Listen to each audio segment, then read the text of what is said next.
السلام عليكم بنات، بخير؟ لاباس عليكم؟ كلشي مزيان؟ اليوم البنات غنقدم معكم واحد الوصفه اللي هي ساهله وكتكون في جميع البيوت. يعني مكونين، هاد المكونين كاينين في جميع البيوت وساهلين، ديال نزلات البرد، الكحه والسعال، اللي هي مجربه وناجحه 100%، اللي كتعطي المفعول ديالها مده يومين او 3 ايام كاع. يعني ماشي ما تتطورش بزاف، يعني تبقاي تستخدميها يعني يومين 3 ايام كيبان انسان كيتشافى باذن الله. وهاد الوصفه كنحتاجو البنات الكمون البلدي مطحون، عندي هنايا معلقه ومعلقه كبيره ديال زيت الزيتون اللي يكون اصلي وزوين.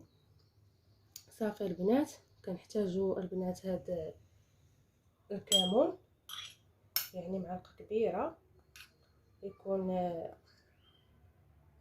كنأكد على يكون بلدي مطحون.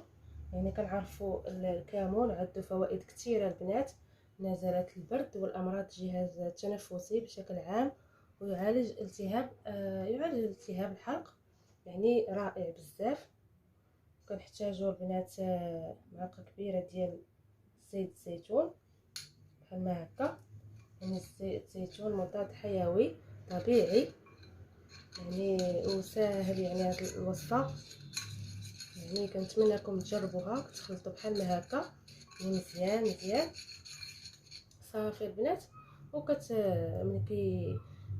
ملي كتبغيو تنعسوا كتاخذوا واحد المعلقه بحال ما هكا، يعني بالنسبه للكبار 2 معالق هكا، 2 معالق يعني اي معلقه كبيره. صافي البنات، وكتغطاو مزيان صافي باش تعطي المفعول ديالها اكثر.